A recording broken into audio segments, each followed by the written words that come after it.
Hi, it's really nice to see you. Eduardo Costa Roldan, right? Exactly. Hello, Yumi. So I I want to start with actually the picture we took together after the premiere concert. Oh, thank you. Yeah. So That's a lovely picture, actually. it is, and I was really excited, and also very grateful that you came to the premiere concert. And in fact, you're the only composer who was able to come. So it was, Yeah, it's not an easy thing to do. It was, I mean, probably because of the dates, I have to ask for a leave at school, but I mean, it was absolutely worth it. It was such a great experience. So yeah, I'm lucky, and I understand the other composers. I'm sure they felt very envious that I could make it. But anyway, I mean, sometimes you can, sometimes you can't, and it's a luxury for us because we normally don't have this opportunity to listen to performers playing our music. Sometimes you get the chance to get your music performed so far away, if you're lucky, and then but you can't attend the concert. And it was such a pleasure, and I loved it actually. And also the process of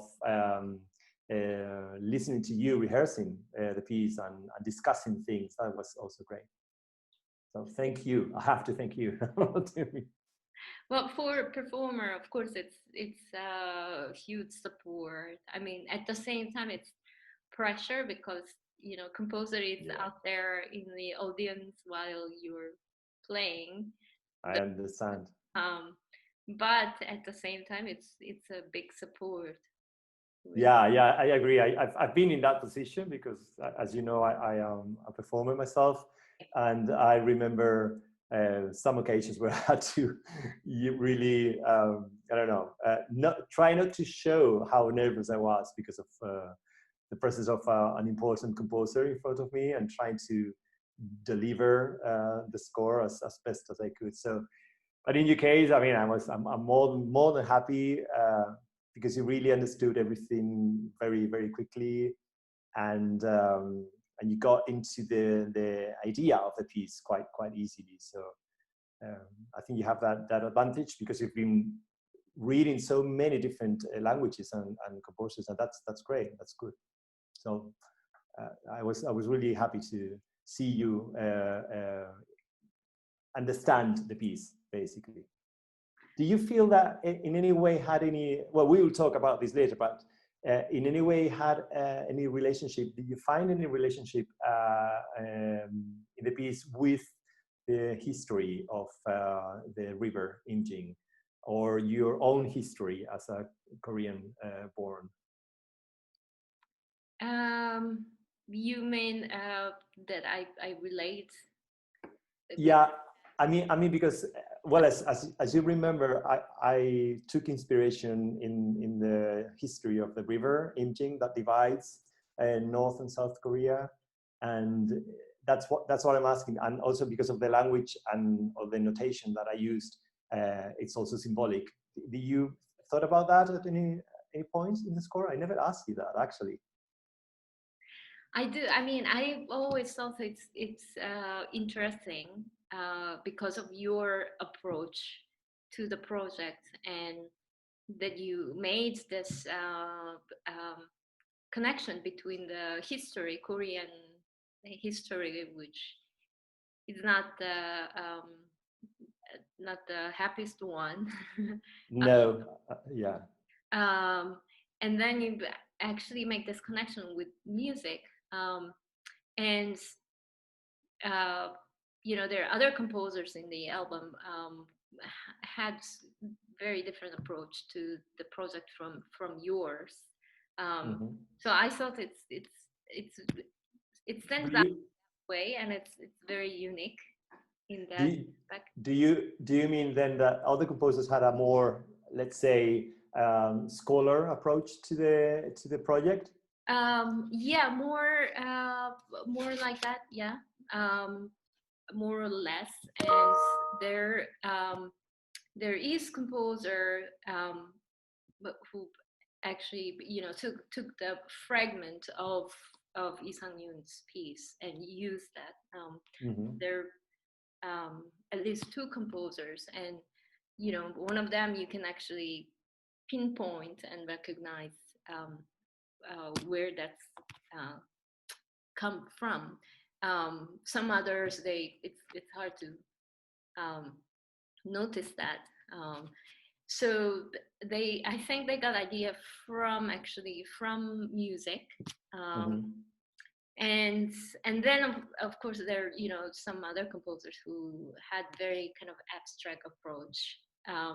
But yours was that I felt it was really interesting that you brought this history to the music. um, Is and it interesting to say that you say that? Because yeah, sorry, I'll let you finish, but then no, and it was really I mean it looked very nice, it looks pretty on score. um, Mhm. and also it was very different from any other scores. So I see. yeah, I have score here, so I can share quickly. Yes, yes, please. I remember we had to talk a little bit about it at Right. the beginning because of the notation. Yeah.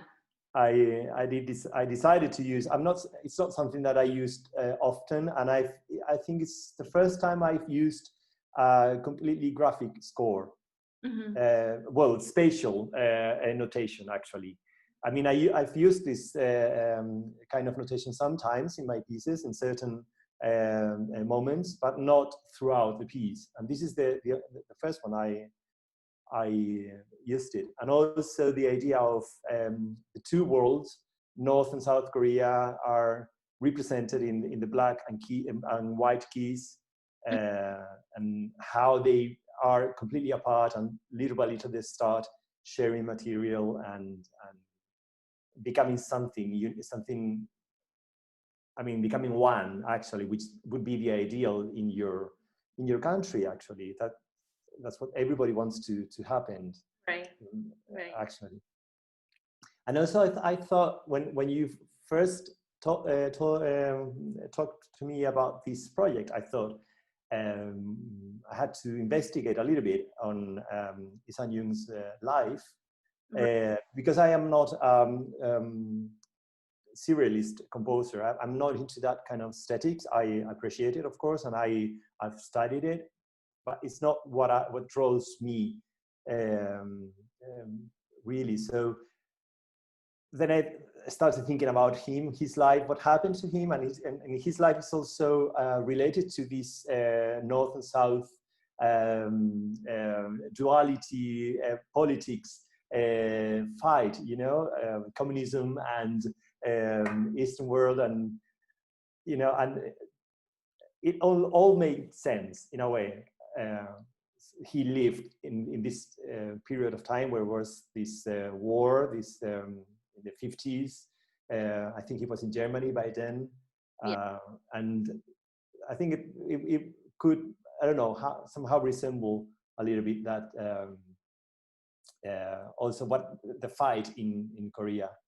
And that's also why I decided to use, instead of quoting his music, I decided to quote a traditional melody from Korea, the Arirang song, which is like a national anthem. Right. So it's kind of some of the material derives from that, and it's also very simple in a way, as you can see in the score. The music is not especially complex. I aimed for something that was really pure and simple, like like how feelings are. Feelings are quite. I mean, you can't define them; they just come to you, and there's nothing you can do about it. So if you think too much about it, if you write something that is too complicated, then the emotion can come into a second layer, so to speak. It's true. I found that it's, as you said, it's in a way it's simple kind of approach, and that you want it to be simple and pure. But it had, I found the piece had so many colors. They really enjoyed that a lot. And then also this um, freedom, that the rhythmic freedom there's not really rhythm is exactly notated, that you Mhm. kind of, you know, play I, and re, I re, actually I remember now when we were working in the piece how we had to kind of find a middle point and how you felt about the pace, especially the pace and the phrasing, and how I felt about it, and how we had to adapt a little bit certain things. And because obviously I had the music in my an idea of the music in my mind, but obviously because it's not specifically notated, then it was surprising to see how you understood certain phrases. And I think I draw you into playing certain pieces, certain phrases slower or longer. Is that right? yeah, Do I yeah, remember well? yeah. um I don't remember exactly, but I think there was there's certain space I had to take more time, Hmm. make more room.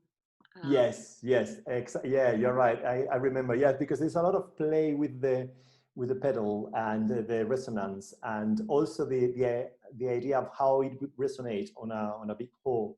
Right. So in that sense, is this kind of piece that is not very, how would you put it? You can't just listen in a CD player while you're I don't know, doing your chores. You know, it's something that you have to let yourself get immersed in it. And if you have the chance to use headphones or a nice hi-fi speaker, then I think you will enjoy it much better, because you did play a lot of these very nice and subtle nuances, and how you play with the resonance of certain chords there. That was really really nice, and you can tell because on a grand piano that sounds absolutely Right. amazing. Yeah.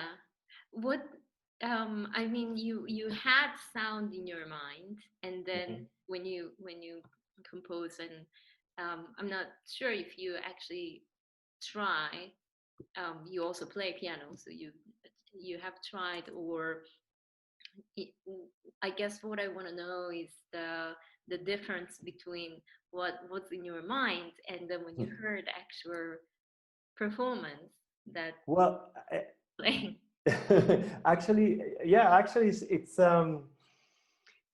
I did play the whole piece. I mean, not obviously, obviously not millions of years away from what you did. Obviously, I'm not a professional pianist, but and most of these effects of this resonance effect and pedal things, because I have an electric piano, so I couldn't do them. I had to imagine how they would work.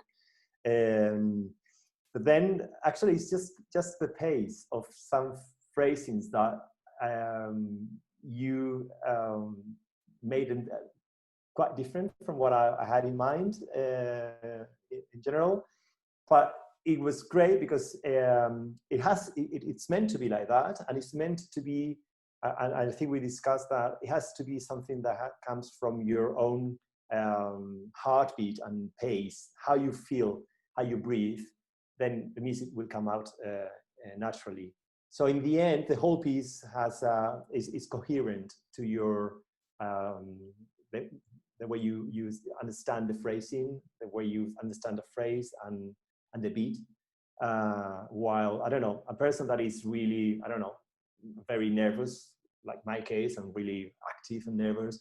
Maybe I try to, or I would play it faster in some places, or I don't know. So yeah, it did surprise me in some places, but not for bad, obviously, just, oh, wow, that's enriching, actually. Yeah. Yeah, yeah. So yeah, and I remember we did talk about leaving more space in the those in the rests between phrases, and because a phrase here is not very clearly marked, we have to find those phrases, and but that's it basically. I think it turned out really really nice and lovely. Thank you. I Yeah. also remember the first time actually I played your piece. Um, that was a while ago. Your earlier piece, the Prelude and Oh Fugue. yes, Yeah, yes. and Yeah.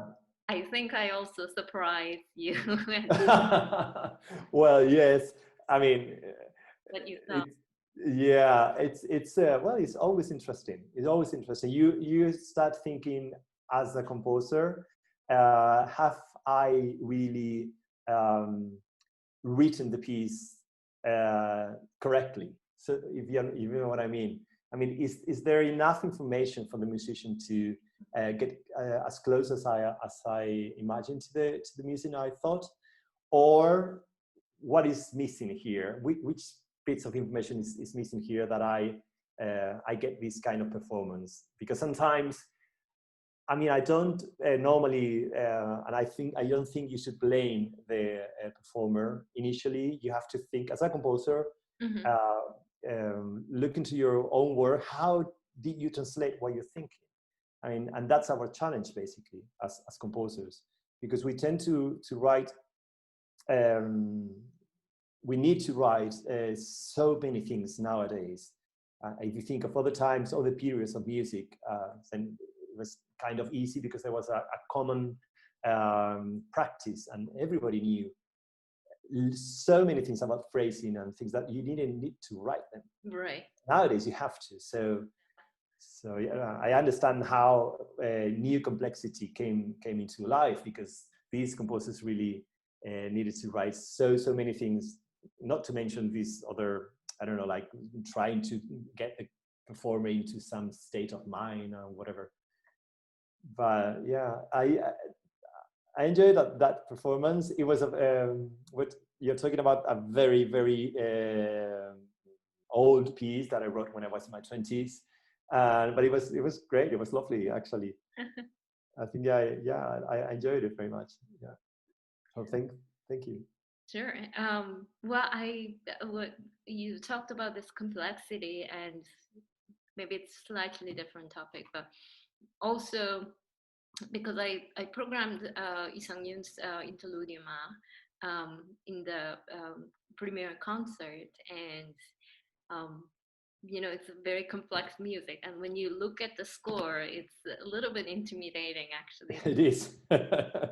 And um, so it was, for me, it was also um, really cool experience to move from something very dense Hmm. to something more special. Um, and then, of course, I got all different scores for that concert. So it was really a Yeah.